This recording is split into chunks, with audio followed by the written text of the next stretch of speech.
Comme l'a rapporté Paris Match ce jeudi 6 avril, Anthony Delon et Paul Belmondo se sont retrouvés en Italie. Une belle occasion de rendre hommage au film mythique Borsalino de leurs pères respectifs. C'est l'heure des retrouvailles pour Anthony Delon et Paul Belmondo. Les deux amis se sont rencontrés en Italie pour une célébration particulière.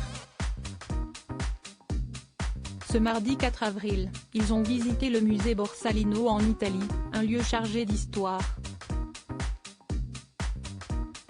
En effet, en 1970, Jean-Paul Belmondo et Alain Delon ont partagé l'affiche du film Borsalino.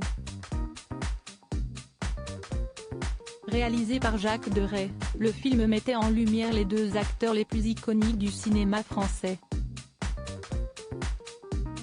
Plus de 50 ans plus tard, le grand frère de Alain, Fabien Delon, et le mari de Luana Belmondo se sont rendus en Italie, et plus précisément dans la ville d'Alexandrie pour visiter le musée Borsalino connu pour ses illustres chapeaux. D'après les informations publiées ce jeudi 6 avril par Paris Match, les deux fils aînés d'Alain Delon et Jean-Paul Belmondo étaient ravis de découvrir ce lieu iconique.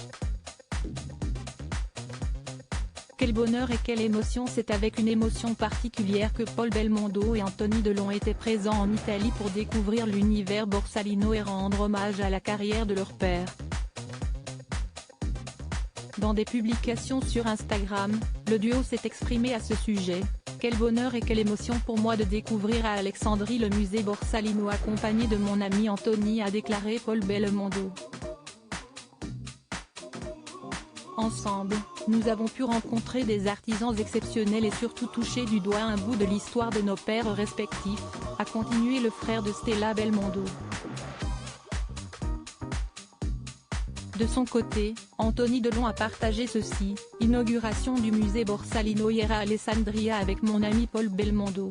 Avant de conclure avec ceci, une expérience unique qui renvoie dans le temps et les films qui ont bercé notre jeunesse. Dans les différentes publications dévoilées ce mercredi 5 avril sur Instagram, les deux amis ont même reproduit la mythique affiche du film Borsalino, en prenant place à bord d'une authentique voiture Fiat datant des années 70. Cette rencontre était également une manière symbolique de célébrer Jean-Paul Belmondo qui aurait fêté ses 90 ans ce dimanche 9 avril.